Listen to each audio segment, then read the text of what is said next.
अस्सलाम वालेकुम अज़ीज़ नाज़रीन गिरामी। आज की इस इंटरेस्टिंग वीडियो में तकरीबन 3000 के करीब लोग हिंदू, लेटेस्ट वीडियो है, मुसलमान हो चुके हैं। लेकिन आज आपको पता चलेगा कि हिंदू किस किस किस किस किस किस किस किस किस किस को खुदा मानते हैं। उन सब का इनकार करते हुए आज इस्लाम कबूल किया। इसके बाद डॉक्टर जाकिर नाइक साहब ने जो बातें फरमाई हैं वो और कमाल के। वीडियो को लाइक करें, चैनल को सब्सक्राइब करें, वीडियो को व्हाट्सएप पे जरूर शेयर करें, कमेंट करके बताएं वीडियो कैसी लगी। जब हमारे अंदर कोई चेंजिंग होगा और हमारे अंदर हिम्मत होगी, ठीक है, चलिए बोलिए, मैं ब्रह्मा, विष्णु और महेश को ईश्वर नहीं मानूंगा तथा न मैं पूजा करूंगा। मैं राम और कृष्ण को ईश्वर नहीं मानूंगा तथा उनकी पूजा कभी नहीं करूंगा।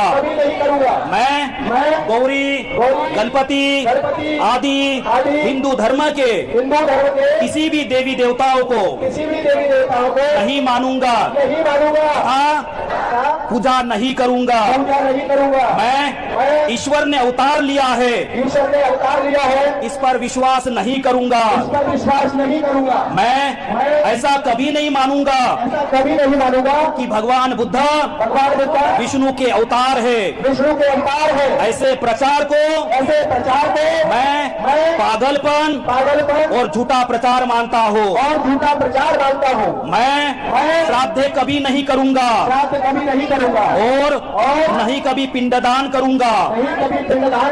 मैं बौद्ध धर्म के विरुद्ध कोई भी कार्य नहीं करूंगा। मैं कोई भी क्रियाकर्म ब्राह्मणों के हाथ से नहीं कराऊंगा। मैं अपने जीवन को बौद्ध धर्म के 3 तत्वों पर शील, समाधि, करुणा पर ढालने का प्रयत्न करूंगा। मैं मनुष्य मात्रा को उन्नति के लिए हानिकारक तथा मनुष्य को ऊंच और नीच मानने वाले पुराने धर्म को त्यागता हूँ और बौद्ध धर्म को स्वीकार करता हूँ। मेरा सवाल ये है कि भगवान बुद्ध ने सब में अहम बात ये कही है कि आपको भगवान की या स्वर्ग, नरक, जन्नत जो भी है उस चीज़ की चिंता करने की ज़रूरत नहीं है। आपके हाथ में आपका जीवन है, वो जीवन आप कैसा उच्चतम महानतम बनाएंगे, इसी बात पे आप जोर दे दो। उच्चतम और महानतम जीवन कैसा होता है, एक उन्होंने उदाहरण दिया है कि आप खाना भी खाएंगे तो पके हुए फल का भोजन करो। जो फल झाड़ ने छोड़ दिया है तो आपके ऊपर कोई जंजीरें नहीं आएंगी। जो फल जो है वो झाड़ कभी वापस नहीं लेता, उन्होंने तो छोड़ दिया है, वही फल का भोजन करो। यहाँ तक भगवान बुद्ध ने कहा है कि आपको इस चीज़ की चिंता क्या है कि आप मरने के बाद स्वर्ग में जाएंगे, नरक में जाएंगे, भगवान के पास जाएंगे, भगवान यहाँ आएंगे, इसकी कोई चिंता ही नहीं। आपको आपका जीवन उच्चतम महानतम बनाने की यही चिंता होनी चाहिए। तो आप इस पे गौर करो। भाई साहब ने सवाल किया है कि भगवान बुद्ध ने ये कहा है, भगवान बुद्ध ने ये कहा है।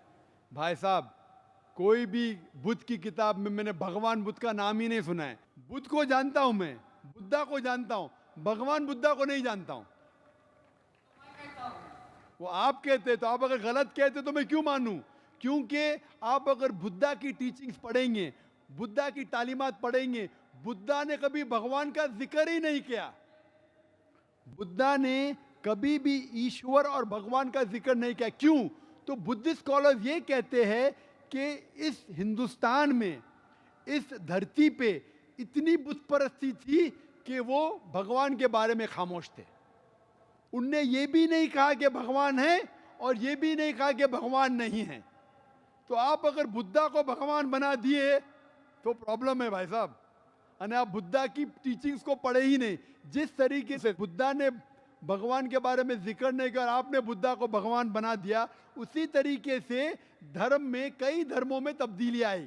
चाहे वो ईसाई धर्म हो, बुद्ध धर्म हो, चाहे वो जुडाइज्म हो, जिस तरीके से आप कहने लगे लोग ने अपने मन से कहने लगे और सही तालीमात को छोड़ दिया। तो भाई साहब, पहले भगवान के बारे में तहकीक करो और बुद्ध ने क्या तालीमात दी उसकी तहकीक करो।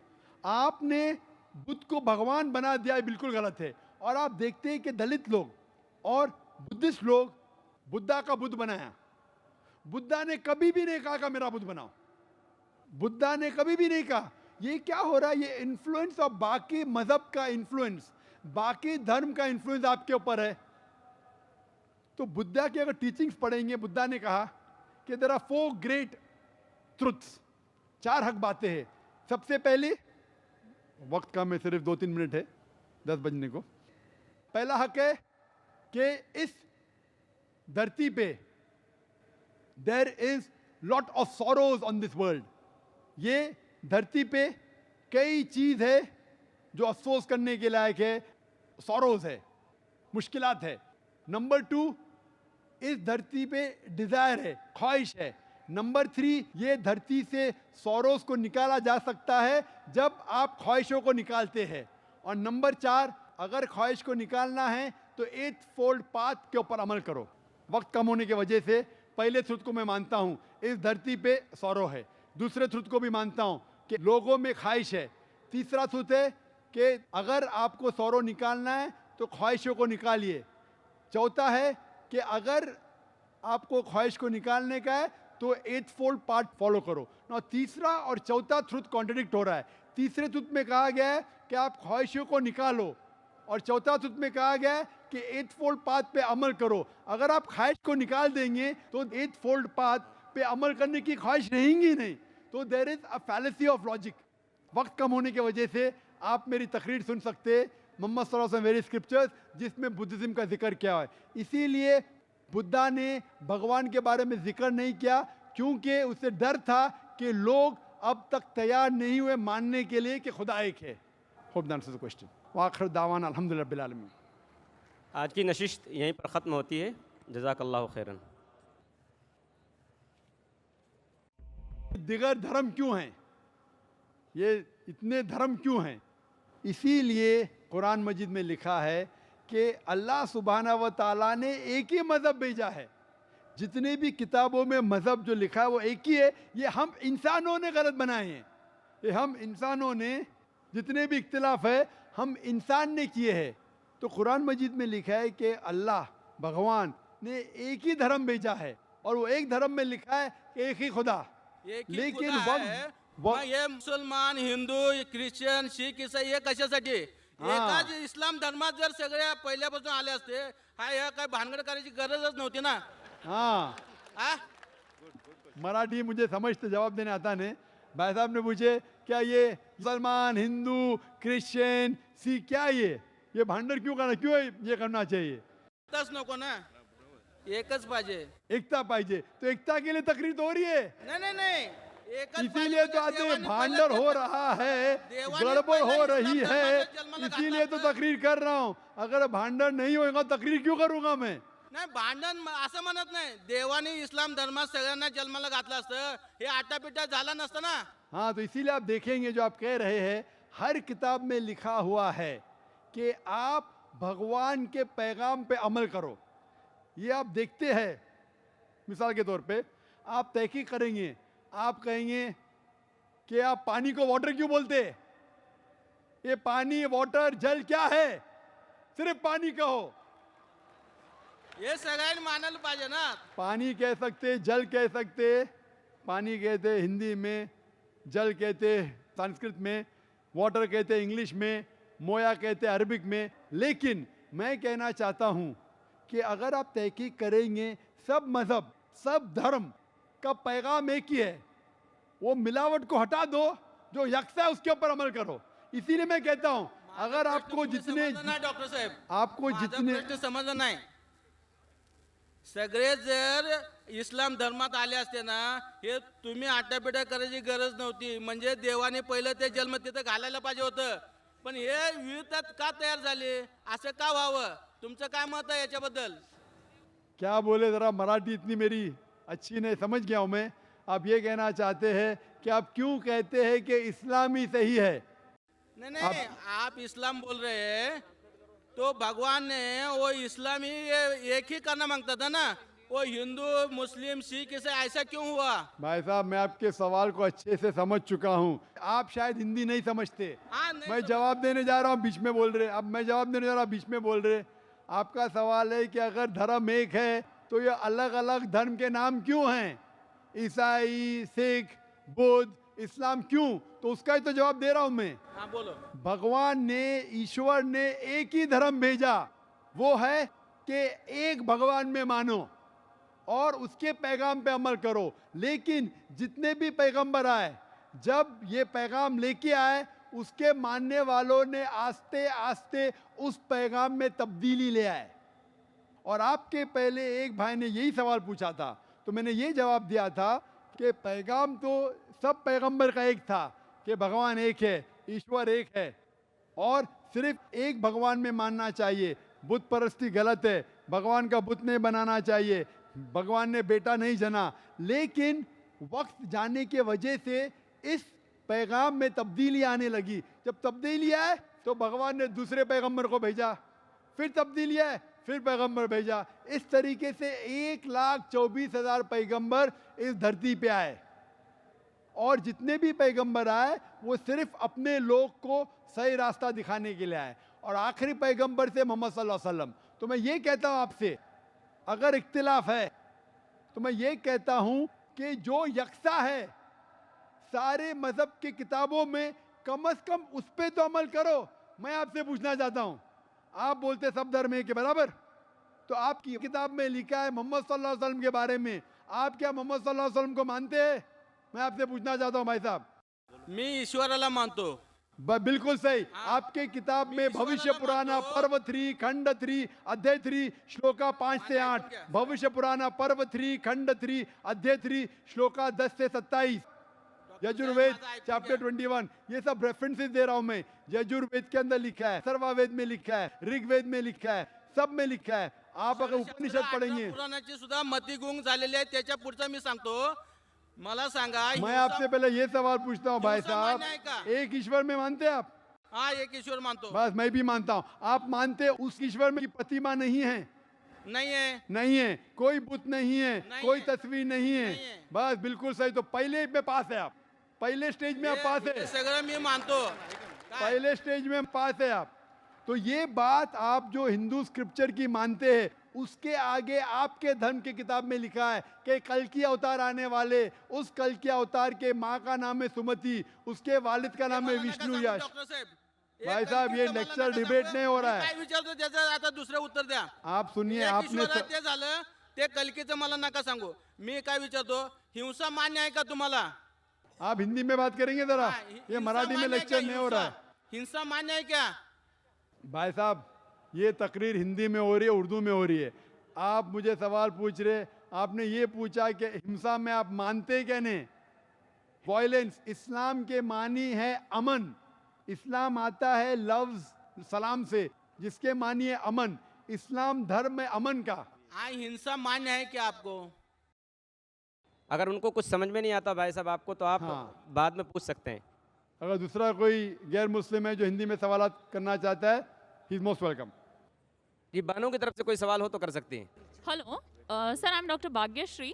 I want to ask you a question about the organ transplantation, because generally in medical field, we encourage the blood donation for the patients who are suffering in a very critical condition.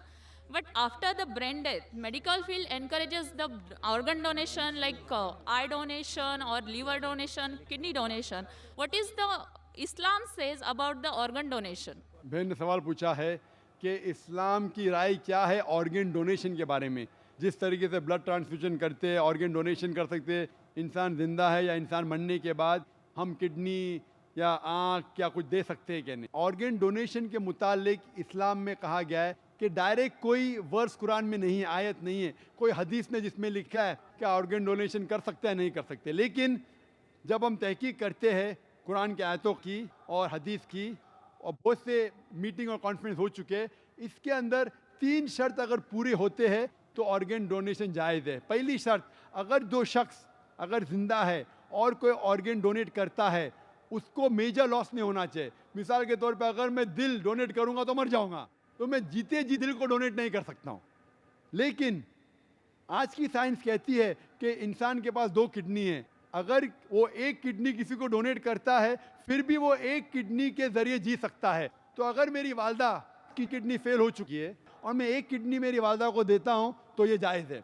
दूसरा point, जो शख्स organ को receive करता है उसको major benefit होना चाहिए उसके लाइफ में। और थर्ड, कोई भी ऑर्गन डोनेट करता है तो पैसा उसे नहीं मिलना चाहिए, not for any economical gains. अगर ये तीनों शराइत पूरे होते हैं कि जो शख्स ऑर्गन दे रहा है उसको मेजर लॉस नहीं होना चाहिए। अगर वो मर जाता है उसके बाद कोई ऑर्गन डोनेट करना चाहता है तो ये जायज़ है। उसके बाद जो ऑर्गन रिसीव कर रहा है उसे मेजर बेनिफिट होना चाहिए उसके हेल्थ के अंदर। और थर्ड चीज़, पैसे के लिए कोई भी ऑर्गन डोनेट नहीं करना चाहिए। अगर ये तीनों शराइत उतरते हैं तो ऑर्गन ट्रांसप्लांटेशन, ऑर्गन डोनेशन जायज़ है। तो नाज़रीन गिरामी, डॉक्टर ज़ाकिर नाइक साहब का ये कहना कि ऑर्गन डोनेशन जायज़ है उस वक्त जबकि आप अपने ऑर्गन्स को बेचेंगे नहीं। कुरान पाक में है, इन्नल्लाह अश्तरा मिनल मुमिनीन अनफुसहुम व अम्वालहुम बिअन्न लहुमुल जन्नह, कि अल्लाह ताला ने जन्नत के बदले में मोमिनीन के जिस्म और उनके माल ख़रीद रखे हैं। माल अल्लाह के लिए खर्च करो और जिस्म को अल्लाह की इबादत में इस्तेमाल करो। यहाँ से पता चलता है कि आप बेच नहीं सकते।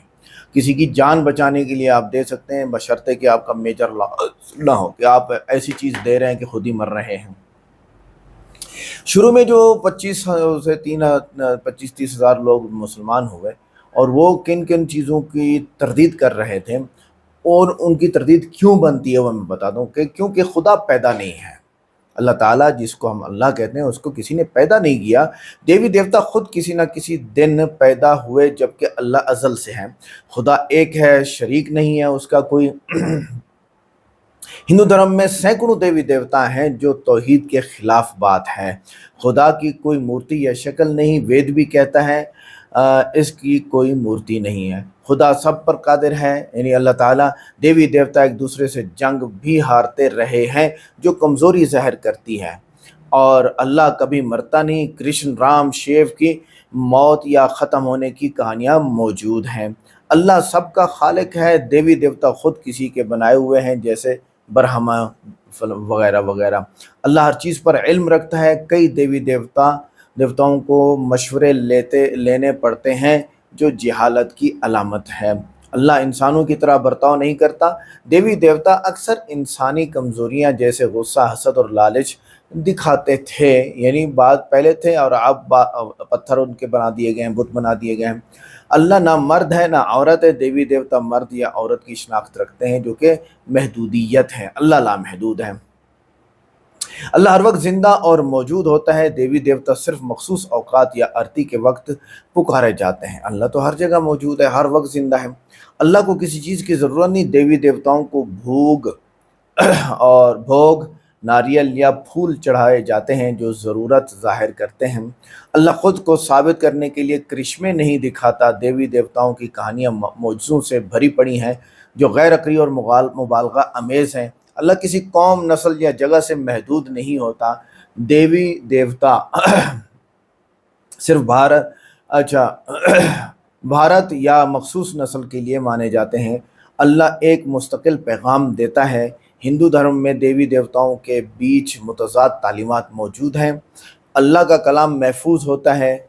वेद और कुरान में वक्त के साथ साथ तहरीफ़ की गई है और लेकिन कुरान आज भी महफूज है। अल्लाह आजमाइश देता है, ख़ुद आजमाइश में नहीं आता। कई देवी देवता ख़ुद आजमाइश में पड़े और परेशान हुए हैं, ये कहानियों में मौजूद हैं। अल्लाह किसी का बाप या बेटा नहीं हो सकता। राम, कृष्ण वगैरह की औलादें बताती हैं जबकि अल्लाह का कोई बेटा नहीं है। अल्लाह इबादत के काबिल सिर्फ वही है जो कामिल है। देवी देवता भी किसी और से ताकत हासिल करते हैं, ख़ुद कामिल नहीं है। अल्लाह अपनी कुदरत से सारी कायनात चलाता है। हिंदू धर्म में हर काम के लिए अलग देवी देवता हैं जो तकसीम की अलामत हैं। अल्लाह सिर्फ हक़ और अदल पर मबनी दीन चाहता है। इस्लाम वाहिद दीन है जो तौहीद, अदल, रहम और इंसानियत का हकीकी पैगाम देता है। आज की वीडियो कैसी लगी? वीडियो को लाइक करें, चैनल को सब्सक्राइब करें, वीडियो को व्हाट्सएप पे ज़रूर शेयर करें, कमेंट करके बताएं वीडियो कैसी लगी। मिलते हैं नेक्स्ट वीडियो में। अस्सलाम वालेकुम।